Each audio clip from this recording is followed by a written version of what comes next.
নমস্কার বন্ধুরা, আমার পাঁচফোড়ন চ্যানেলে আপনাদের সবাইকে স্বাগত। আশা করি এই ভ্যাপসা গরমে আপনারা সবাই ভালো আছেন। এই গরমে আজ একটা মন ভালো করার রেসিপি দেখাচ্ছি। পাকা কলা দিয়ে রসালো মালপোয়া। দেখুন আমি কিভাবে করছি। এটা বাচ্চা বড় সবারই খুব ভালো লাগবে। আপনারা হয়তো আপনাদের মতন করে বানান, তবে আমারটাও দেখুন কেমন করে করছি। প্রথমে আমি নিয়ে নিচ্ছি হাফ কাপ মতন ময়দা,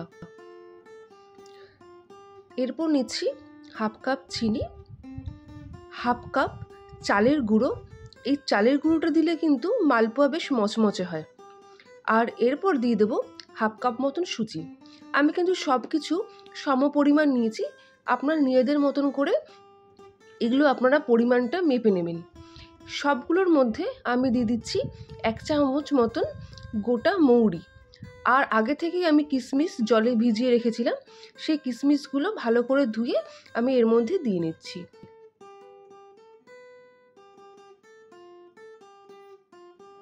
আমার ঘরে কাঁঠালি কলা ছিল, আপনারা ইচ্ছা করলে এখানে কিন্তু আপনারা সিঙ্গাপুরি কলাও ইউজ করতে পারেন।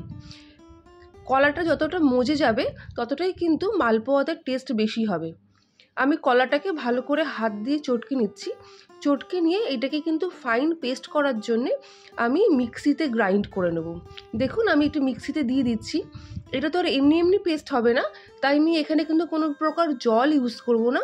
আমি আগে থেকেই কিছুটা দুধ আমি ফুটিয়ে ঠান্ডা করে রেখেছিলাম। এই কলার সাথে আমি অল্প করে দুধ মিশিয়ে এটা একটা ফাইন পেস্ট বানিয়ে নেব।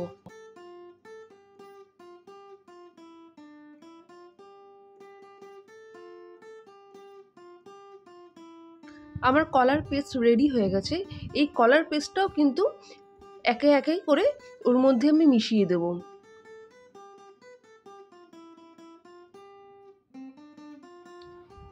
মিক্সার গ্রাইন্ডারে কিছুতে পেস্ট লেগেছিল, সেটা কিন্তু একদমই নষ্ট করা যাবে না। তাই খানিকটা দুধ নিয়ে মিক্সার গ্রাইন্ডারটা ভালো করে ধুয়ে আমি মিশ্রণের মধ্যে ঢেলে দিলাম। আমার কিন্তু এটা ভালো করে গুলতে হবে, আমি কোনো প্রকার জল ইউজ করছি না।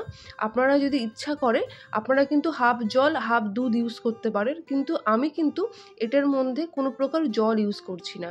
আমি পুরোটাই কিন্তু দুধ দিয়ে গুলবো।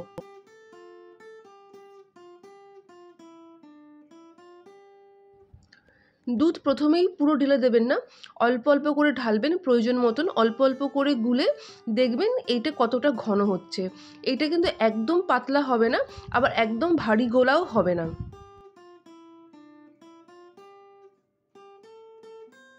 এই মিশ্রণটি গুলে আমি খানিকক্ষণ 15 মিনিট মতন রেস্টে রেখে দেবো। রেস্টে রাখলে এর ভেতরে সুজি চাল ফুলে উঠবে, তারপর আমি বুঝতে পারবো এতে আর কতটা দুধ লাগবে। মিশ্রণটা রেখে দেওয়ার পর অন্যদিকে আমি চিনির শিরা তৈরি করে নিচ্ছি। চিনির শিরা আমি খুব বেশি পরিমাণ করছি না, হাফ কাপ চিনির সঙ্গে আমি হাফ কাপ জল নিয়ে এই চিনির শিরা তৈরি করে নিচ্ছি। চিনির শিরাটা কিন্তু একদমই পাতলা হবে না।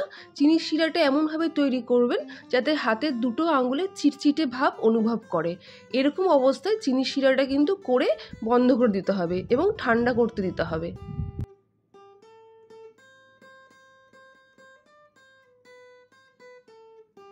ফিফটিন মিনিটস রেস্টে রাখার পর আমার মনে হলো এতে খানিকটা দুধের আরও প্রয়োজন আছে। আমি খানিকটা দুধ আরও দিয়ে এটা ভালো করে গুলে নিচ্ছি। আমার কিন্তু এরকমভাবে গুলেই কিন্তু করতে আমার ভালো লাগে। আপনারা দেখে নেবেন দুধ দেবেন না জল দেবেন, সেটা আপনারা আপনাদের প্রয়োজন মতন এবং বাড়িতে কি রয়েছে সেইটা আপনারা দেখে কিন্তু ইউজ করবেন। দেখুন এরমভাবে একটা গোলা তৈরি করে নিতে হবে, যেটা একদমই পাতলা নয় আবার একদমও মোটা নয়। আমি একটা কড়াইতে সাদা তেল অলরেডি গরম করে নিয়েছি। আমি কিন্তু কোনো অ্যালুমিনিয়ামের কড়াই ইউজ করি না, আমি কিছু ভাজাভুজি করার জন্য একটু মোটা লোহার কড়াই ইউজ করি।